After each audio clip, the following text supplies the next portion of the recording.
And I hear quite a few guys coming in from the US now, it's clear. So you, I think, dominate a lot.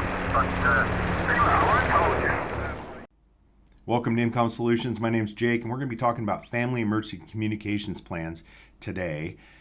And I built a pretty basic template. I'll share a link for it down below that you could use to start developing one if you don't have one, or if you have one, maybe you'll realize you need to do some adjustments. And if you have inputs, go ahead and put them down below. It's going to help everyone out here, everyone that watches this video, anyone that jumps over here can read through and see kind of maybe what you're doing that might be different, recommendations and stuff like that. That always helps. So we're all about improvement here, right? Things we need to consider, though, kind of before the planning process starts. One, a communications plan is not complete without the disaster plan in place, right? It's a part of your family's disaster plan or your group's disaster plan,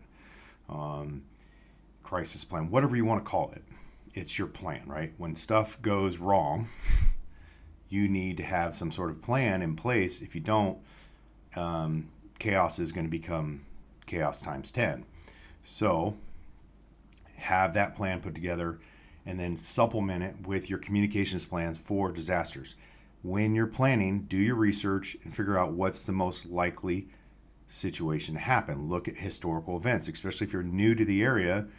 Talk to your neighbors, talk to the locals, talk to your local emergency management department, talk to the sheriff's department, go online, do some research, figure out what, if you're in an area that's prone for flooding, you're in an area that's prone for wildfires, what happened last time a wildfire rolled through the area? Because it came across that ridge line over there, well, that was where all the cell towers were. It didn't matter what carrier provider you had, all cell service went down in the whole valley or whatever, it is. Look at that stuff because that's what you should plan for. Most likely, could be man-made too, could be, train derailments in your city, that could cause, evacuations because of toxic leaking of gases. Whatever it is, plan for the most likely. Don't go to the doomsday stuff first. Sure, later, go there if you want to. It's your plan. But start with the most likely, please. And now let's check out this list. Purpose for the family communication plan is to ensure that all family members are able to effectively communicate and share information in an emergency, right? The plan outlines procedures, protocols for sharing information and staying connected, and I would say ultimately to reunite your family if you're separated during these disasters. That's why, as I mentioned, having that disaster plan and this being an appendix or a part of that disaster plan is the best way about going about this. So the scope, this plan applies to all immediate family members or whoever it is that is in your group, your family, in your immediate home. You will, of course, maybe include some people outside the local area for relaying contact information or updates if necessary, depending on the situation. Always planning for that, most likely, as I mentioned. So natural disasters, whatever it is.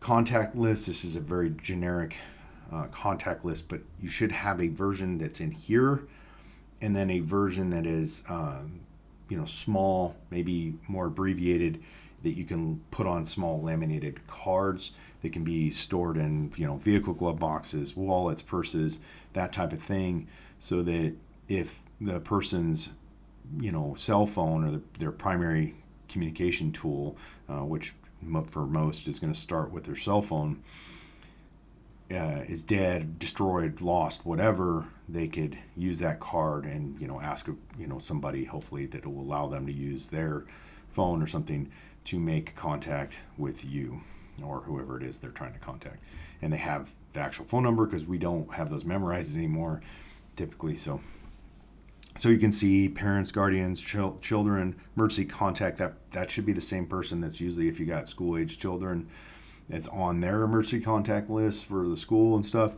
Be helpful. That person obviously knows that they're the emergency contact. A neighbor, if they're a good, reliable neighbor. Police, the non-emergency number is helpful to have sometimes when you need to just call the front desk, not 911, because if you don't know, most police departments anymore don't have their own like dispatch. That's done through a 911 call center, which is separate, and they decide where the call goes. So sometimes having that non-emergency number can be very helpful if it's published. And then family doctor can be helpful for those medical emergencies, or maybe your healthcare provider or your whoever it is you use has a 24/7 registered nurse hotline that you can call. Those can be helpful for situations. Family doctor may be better in most because they have that background information, maybe on nowadays that kind of has been removed from our medical world. And then out of area family contact, right? This is a person you can maybe be able to relay messages to. Hey, this is me, grandma, uncle, brother, whatever, even a friend, it doesn't matter. As long as they know their role in this. Hey, I'm stuck in my work. The roads are flooded. I can't get home, but I'm okay. I'm going to stay here. So when, my kids call or my wife calls, please let her know that I'm okay. And then I will try to get a hold of them and try to make it home as soon as I can, and then you could send another update later. Family member can call there and get that update from them, vice versa, right? So that can be helpful because sometimes those local communication lines infrastructure get overloaded with everyone trying to call in to that area to check the status of, because they know their family member or friend is in that area and they've heard about the disaster on the news. So anyways, that could be very helpful. So some of your roles for communication, as mentioned, primary is going to be, in this case, a parent, parent 1, parent 2, guardian 1, guardian 2, and then they're going to be making those primary contacts, right? Reaching out, sending out those initial updates, and then activating the plan, right? And that goes into training. We'll talk that towards the end here, but very important. Communication methods. Think about PACE, but this is not a PACE plan. You can develop PACE plans for different disasters, but it gets pretty difficult because there's so many scenarios that could really challenge your ability to plan that effectively without really knowing the details. So and then just make sure your children understand the plan. That's why they should be involved in the planning process. I know if they're really young, maybe they just, you're going to have to make it fun for them or they're just going to not pay attention. So you're going to have to get creative there. Anyways, communication methods. So mobile phone, cell phone, phone calls. I know most people prefer text messages, SMS, MMS, whatever your method is. Chat groups, WhatsApp, Signal, Telegram can be helpful and useful if you want to use Messenger or some of these other ones, sure, whatever. But have a separate group for this plan, so that way if you have teenagers, sometimes they don't actually immediately look at a parent's message because you're boring, you're a parent, you're not a friend. So have that and they see a message come from that chat group, they know you're not playing around, that there's something that they need to pay attention to immediately. Hopefully they're teenagers, so good luck. Email to text is a method. For some reason you can't use your phone, but you have access to a computer that has Wi-Fi or internet, hardline or Wi-Fi, whatever. If you know the person's service provider, I'll provide a link for where you find that, or what you put is, it's the phone number at AT&T.net, I think, if I remember right. For AT&T, I'll put it here. But then the other providers, whether it's Verizon or T-Mobile or whatever, and even some of the small carriers have it. So that is a method that it actually comes over a text message, SMS text message on the individual's phone. And then moving down, right, two-way radios if you're incorporating those, GMRS, amateur radios if you're willing to incorporate those into your plans. Mesh radios like Meshtastic probably is going to be most common because of the low cost of entry, other than like Beartooth mesh radios or any of the other ones that are quite a bit more expensive, and a lot of people wouldn't incorporate those because of the cost for a normal family plan. Satellite communicators can become helpful, like the InReach, Garmin InReach, especially if you have family members that work outside the local area. Could be a good way to, for one, you can see their location. Two, a part of that plan would be, hey, there's been a disaster, turn that thing on, so now they can see your location, and you can send messages and receive those messages if that individual has internet and can check your status, so, or something. So back up here real quick, the key messages, just keep it simple, right? Especially if you're dealing with younger family members. Have your initial notification, a brief statement of what's happening, and the whole who, what, where, when, why, details. That's maybe where you establish a communications schedule. Like, hey, we're going to send updates, and, don't send updates unless it's like something, drastic has happened. Send the normal standard updates every hour or every 30 minutes at 15 after, or bottom of the hour, top of the hour, whatever it is, 45 after, whatever you establish that normal check-in process then, and then every other message outside of that window should be considered something bad's happened. We've had a change in the situation, and we need to reestablish status updates with family and make sure everyone's okay. Earthquake, you've had your initial one, and then you have aftershocks that could cause, more situations. Natural gas line breaks, and now there's fires that have broke out in the city. You name it, right? Lots of what ifs there.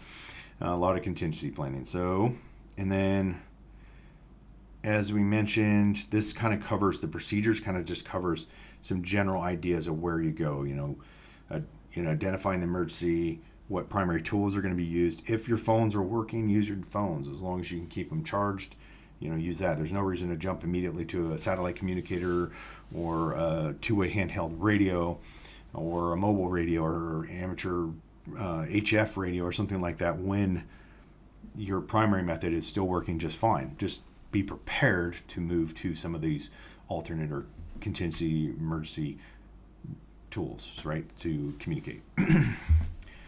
So send smoke signals, right? And then once it's all over, it'd be a great time to do, the military meets is, after action review, a debrief, kind of see what happened, how well did it work? And you can do these after training too, as we talked there just briefly. Training, you can put this on paper all day long. You can put it on digits. You could laminate cards, do all this high-speed stuff.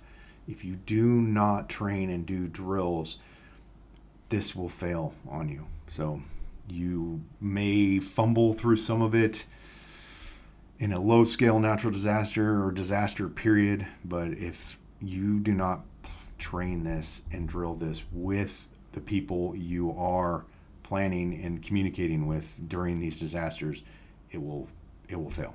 So train and drill, right?